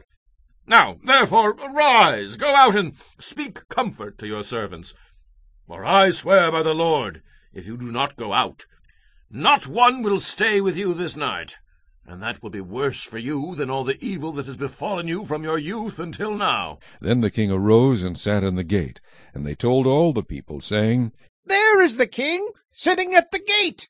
So all the people came before the king, for every one of Israel had fled to his tent. Now all the people were in a dispute throughout all the tribes of Israel, saying, The king saved us from the hand of our enemies. He delivered us from the hand of the Philistines, and now he has fled from the land because of Absalom. But Absalom, whom we anointed over us, has died in battle. Now, therefore, why do you say nothing about bringing back the king? So King David sent to Zadok and Abiathar the priests, saying, Speak to the elders of Judah, saying, Why are you the last to bring the king back to his house, since the words of all Israel have come to the king, to his very house? You are my brethren, you are my bone and my flesh. Why then are you the last to bring back the king? And say to Amasa, Are you not my bone and my flesh? God do so to me, and more also, if you are not commander of the army before me continually in place of Joab. So he swayed the hearts of all the men of Judah, just as the heart of one man, so that they sent this word to the king, Return, you and all your servants. Then the king returned and came to the Jordan, and Judah came to Gilgal to go to meet the king, to escort the king across the Jordan.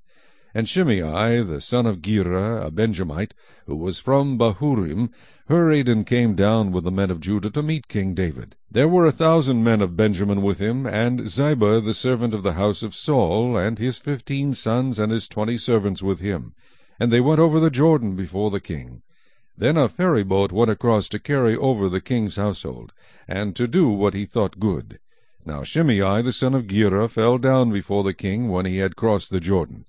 Then he said to the king, Do not let my lord impute iniquity to me, or remember what wrong your servant did on the day that my lord the king left Jerusalem, that the king should take it to heart. For I, your servant, know that I have sinned. Therefore here I am, the first to come today of all the house of Joseph, to go down to meet my lord the king. But Abishai, the son of Zeruiah, answered and said, Shall not Shimei be put to death for this, because he cursed the Lord's anointed? And David said, What have I to do with you, you sons of Zeruiah, that you should be adversaries to me today? Shall any man be put to death today in Israel? For do I not know that today I am king over Israel? Therefore the king said to Shimei, You shall not die. And the king swore to him. Now Mephibosheth, the son of Saul, came down to meet the king.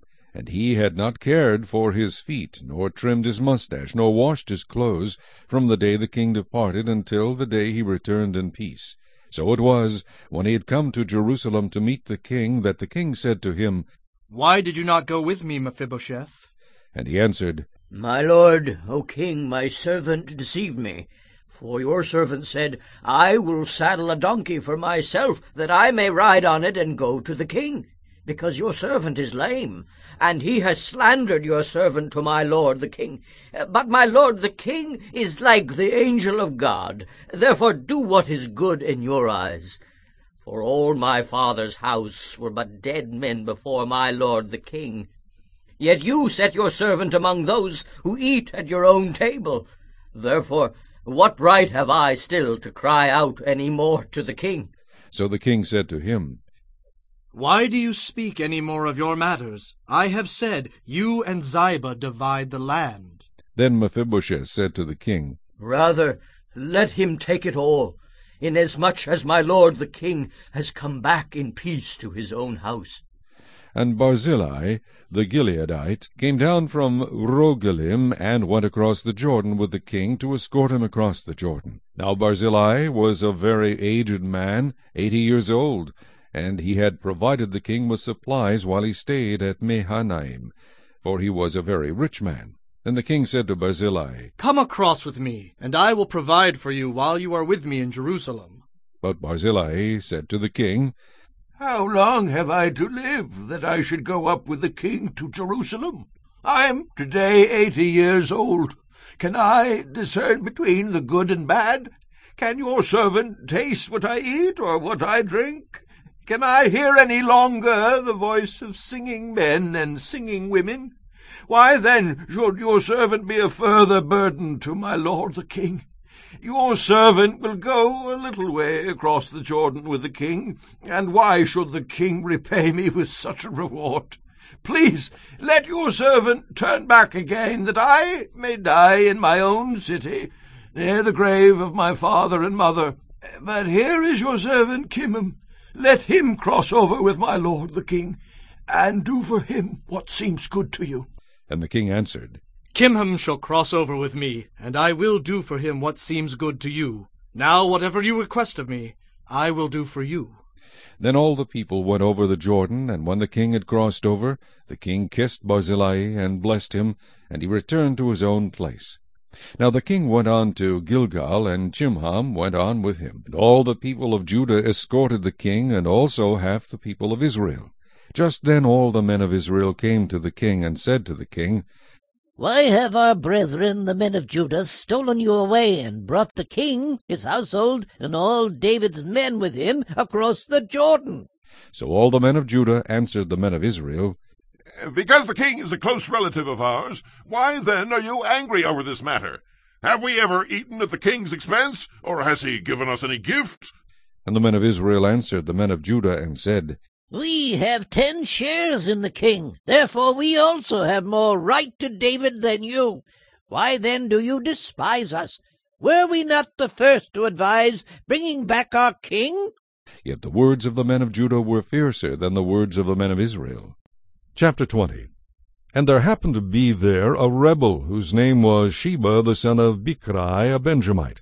And he blew a trumpet, and said, We have no share in David, nor do we have inheritance in the son of Jesse. Every man to his tents, O Israel.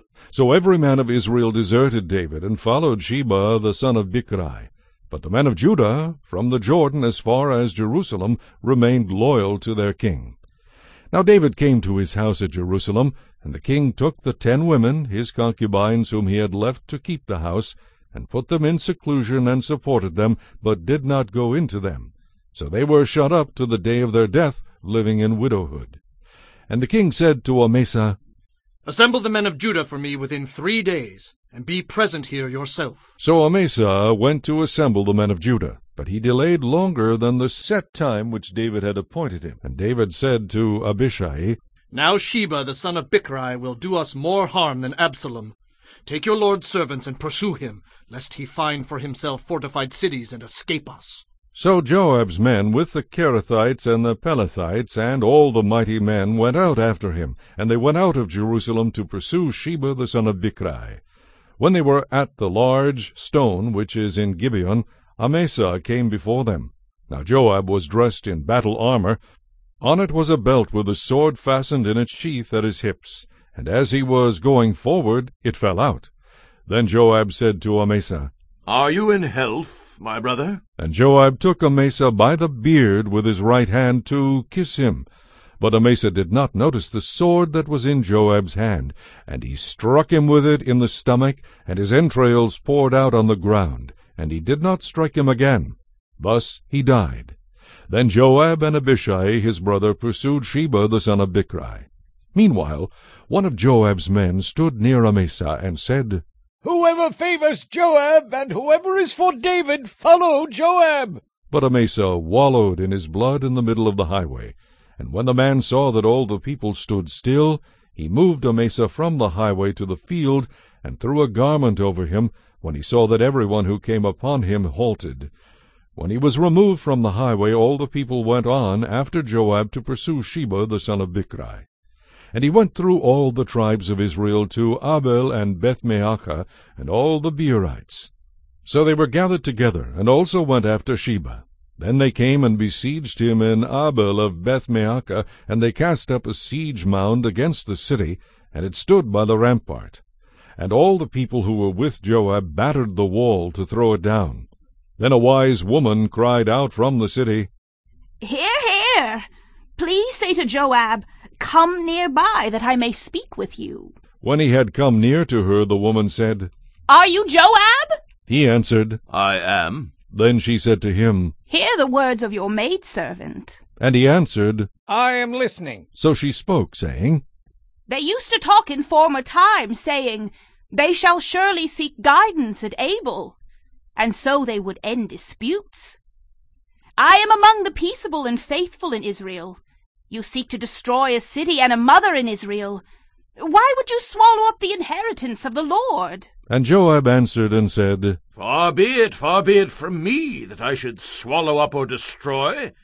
That is not so. But a man from the mountains of Ephraim, Sheba, the son of Bichri by name, has raised his hand against the king, against David. Deliver him only, and I will depart from the city. So the woman said to Joab, Watch! His head will be thrown to you over the wall. Then the woman in her wisdom went to all the people, and they cut off the head of Sheba the son of Bichri, and threw it out to Joab. Then he blew a trumpet, and they withdrew from the city, every man to his tent. So Joab returned to the king at Jerusalem. And Joab was over all the army of Israel. Benaiah the son of Jehoiada was over the Kerethites and the Pelethites. Adoram was in charge of revenue. Jehoshaphat the son of Ahilud was recorder. Sheva was scribe. Zadok and Abiathar were the priests. And Ira the Jairite was a chief minister unto David. Chapter 21. Now there was a famine in the days of David for 3 years, year after year. And David inquired of the Lord, and the Lord answered, It is because of Saul and his bloodthirsty house, because he killed the Gibeonites. So the king called the Gibeonites and spoke to them. Now the Gibeonites were not of the children of Israel, but of the remnant of the Amorites. The children of Israel had sworn protection to them. But Saul had sought to kill them in his zeal for the children of Israel and Judah. Therefore David said to the Gibeonites, What shall I do for you? And with what shall I make atonement, that you may bless the inheritance of the Lord? And the Gibeonites said to him, We will have no silver or gold from Saul or from his house, nor shall you kill any man in Israel for us. So he said, Whatever you say, I will do for you. Then they answered the king, As for the man who consumed us and plotted against us, that we should be destroyed from remaining in any of the territories of Israel, let 7 men of his descendants be delivered to us, and we will hang them before the Lord in Gibeah of Saul, whom the Lord chose. And the king said, I will give them. But the king spared Mephibosheth the son of Jonathan, the son of Saul, because of the Lord's oath that was between them, between David and Jonathan the son of Saul. So the king took Armoni and Mephibosheth, the 2 sons of Rizpah the daughter of Aiah, whom she bore to Saul, and the 5 sons of Michal the daughter of Saul, whom she brought up for Adriel the son of Barzillai the Maholathite, and he delivered them into the hands of the Gibeonites, and they hanged them on the hill before the Lord. So they fell, all 7 together, and were put to death in the days of harvest, in the first days, in the beginning of barley harvest.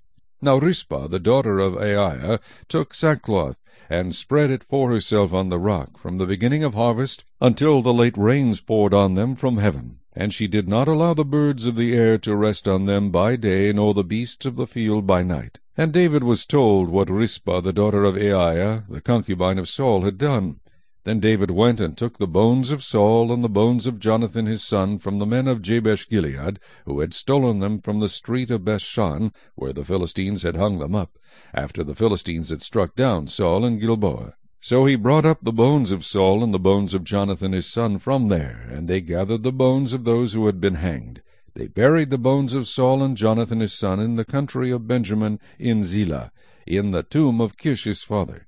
So they performed all that the king commanded, and after that God heeded the prayer for the land. When the Philistines were at war again with Israel, David and his servants with him went down and fought against the Philistines, and David grew faint. Then Ishbi-Benob, who was one of the sons of the giant, the weight of whose bronze spear was 300 shekels, who was bearing a new sword, thought he could kill David. But Abishai, the son of Zeruiah, came to his aid, and struck the Philistine, and killed him. Then the men of David swore to him, saying, You shall go out no more with us to battle, lest you quench the lamp of Israel. Now it happened afterward that there was again a battle with the Philistines at Gob. Then Sibbecai the Hushathite killed Saph, who was one of the sons of the giant. Again there was war at Gob with the Philistines, where Elhanan, the son of Jehoiaribim the Bethlehemite, killed the brother of Goliath the Gittite, the shaft of whose spear was like a weaver's beam. Yet again there was war at Gath, where there was a man of great stature, who had 6 fingers on each hand, and 6 toes on each foot, 24 in number, and he also was born to the giant. So when he defied Israel, Jonathan the son of Shimei, David's brother, killed him. These 4 were born to the giant in Gath, and fell by the hand of David and by the hand of his servants. Chapter 22. Then David spoke to the Lord the words of this song on the day when the Lord had delivered him from the hand of all his enemies, and from the hand of Saul. And he said, The Lord is my rock and my fortress and my deliverer, the God of my strength in whom I will trust, my shield and the horn of my salvation, my stronghold and my refuge. My Savior, you save me from violence. I will call upon the Lord, who is worthy to be praised. So shall I be saved from my enemies. When the waves of death surrounded me, the floods of ungodliness made me afraid. The sorrows of Sheol surrounded me, the snares of death confronted me. In my distress I called upon the Lord, and cried out to my God. He heard my voice from his temple, and my cry entered his ears. Then the earth shook and trembled. The foundations of heaven quaked and were shaken because he was angry. Smoke went up from his nostrils, and devouring fire from his mouth.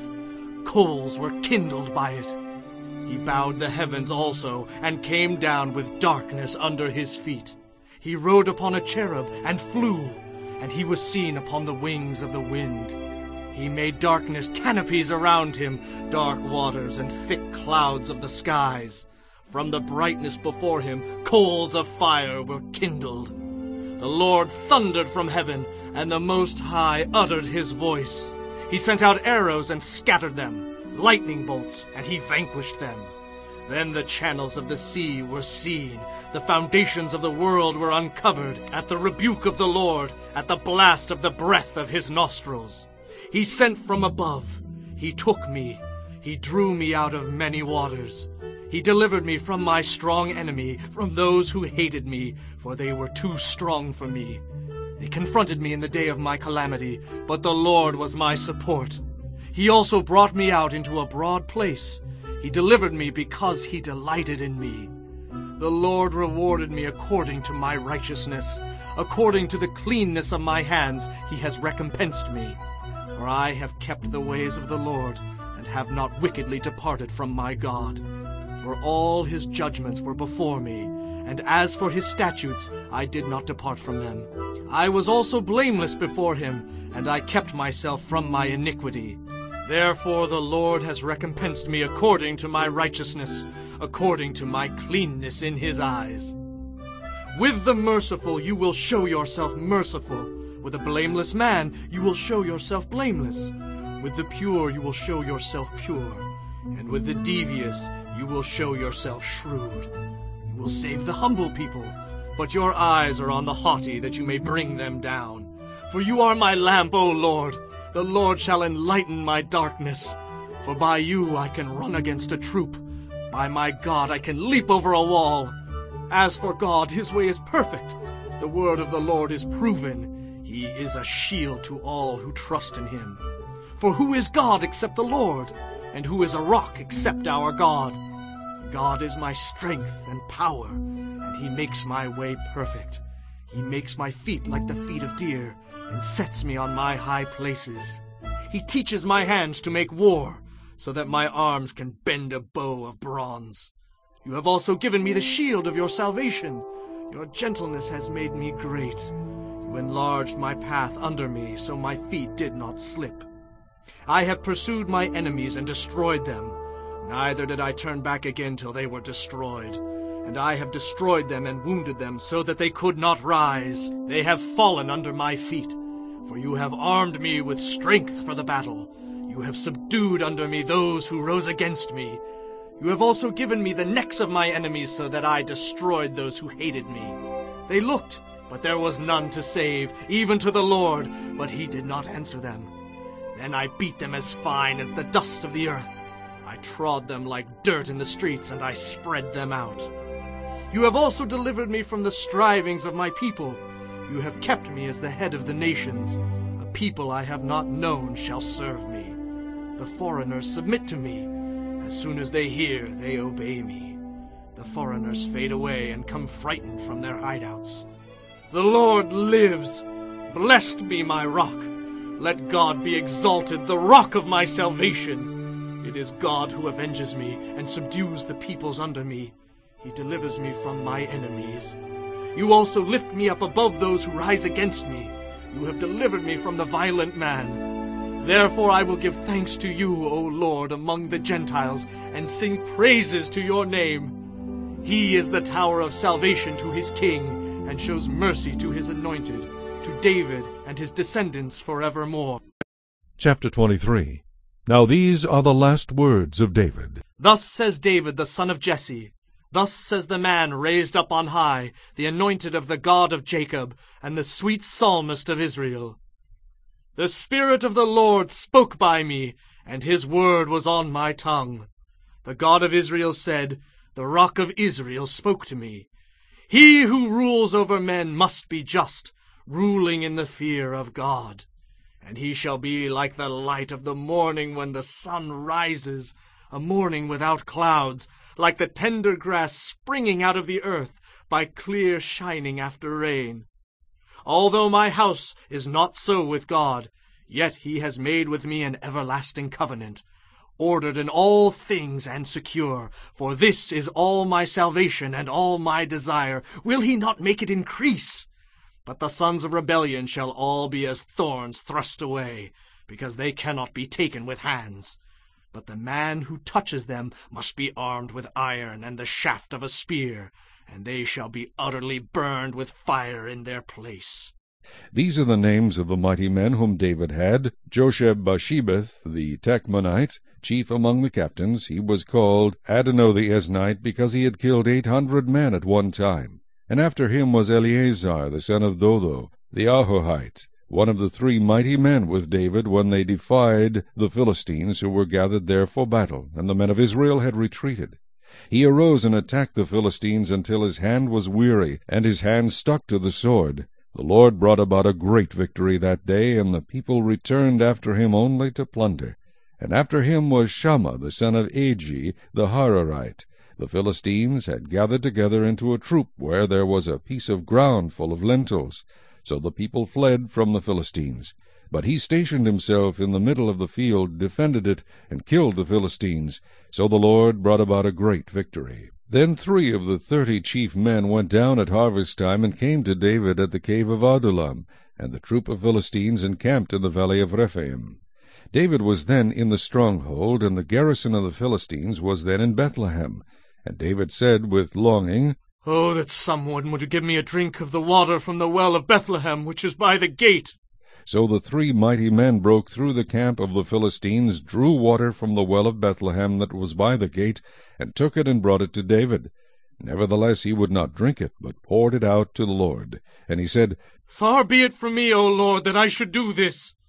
Is this not the blood of the men who went in jeopardy of their lives? Therefore he would not drink it. These things were done by the 3 mighty men. Now Abishai, the brother of Joab, the son of Zeruiah, was chief of another 3. He lifted his spear against 300 men, killed them, and won a name among these 3. Was he not the most honored of 3? Therefore he became their captain.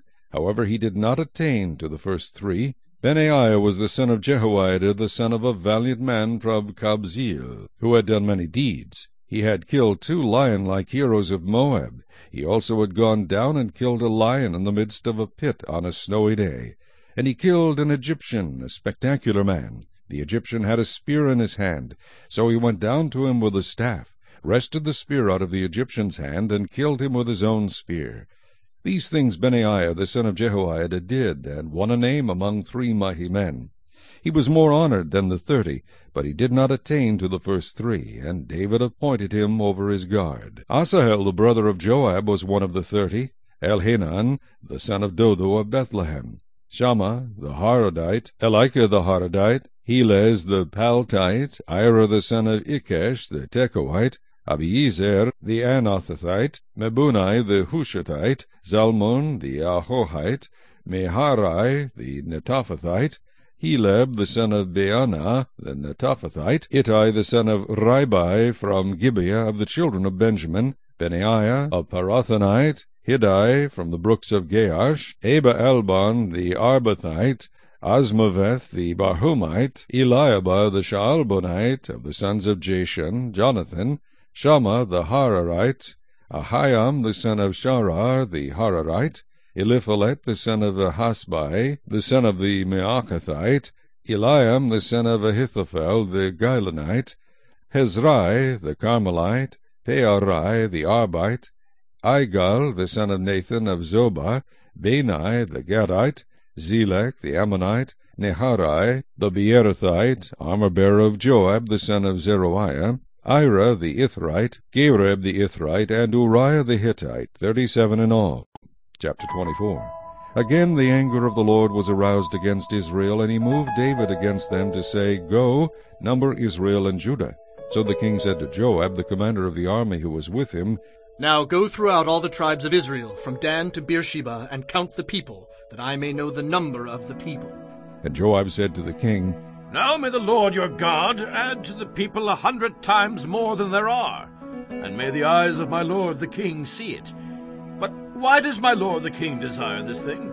Nevertheless the king's word prevailed against Joab and against the captains of the army. Therefore Joab and the captains of the army went out from the presence of the king to count the people of Israel.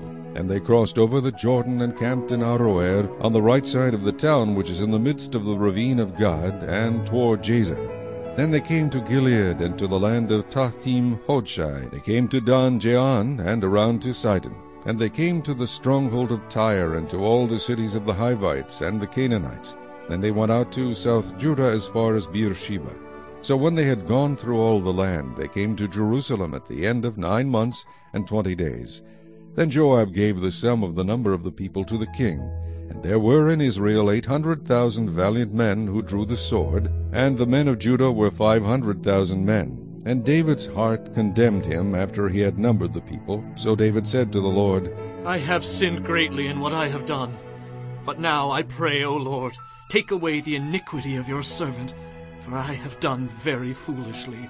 Now when David arose in the morning, the word of the Lord came to the prophet Gad, David's seer, saying, Go and tell David, Thus says the Lord, I offer you 3 things. Choose one of them for yourself, that I may do it to you. So Gad came to David and told him, and he said to him, Shall 7 years of famine come to you in your land? Or shall you flee 3 months before your enemies, while they pursue you? Or shall there be 3 days' plague in your land? Now consider and see what answer I should take back to him who sent me. And David said to Gad, I am in great distress. Please let us fall into the hand of the Lord, for his mercies are great. But do not let me fall into the hand of man. So the Lord sent a plague upon Israel from the morning till the appointed time. From Dan to Beersheba 70,000 men of the people died. And when the angel stretched out his hand over Jerusalem to destroy it, the Lord relented from the destruction, and said to the angel who was destroying the people, It is enough. Now restrain your hand. And the angel of the Lord was by the threshing floor of Araunah the Jebusite. Then David spoke to the Lord when he saw the angel who was striking the people, and said, Surely I have sinned, and I have done wickedly. But these sheep, what have they done? Let your hand, I pray, be against me and against my father's house. And God came that day to David and said to him, Go up, erect an altar to the Lord on the threshing floor of Araunah the Jebusite. So David, according to the word of Gad, went up as the Lord commanded. Now Araunah looked and saw the king and his servants coming toward him. So Araunah went out and bowed before the king with his face to the ground. Then Araunah said, Why has my lord the king come to his servant? And David said, To buy the threshing floor from you, to build an altar to the Lord, that the plague may be withdrawn from the people. Now Araunah said to David, Let my lord the king take and offer up whatever seems good to him. Look, here are oxen for burnt sacrifice, and threshing implements, and the yokes of the oxen for wood. All these, O king, Araunah has given to the king. And Araunah said to the king, May the Lord your God accept you. Then the king said to Araunah, But I will surely buy it from you for a price, nor will I offer burnt offerings to the Lord my God with that which costs me nothing. So David bought the threshing floor and the oxen for 50 shekels of silver. And David built there an altar to the Lord, and offered burnt offerings and peace offerings.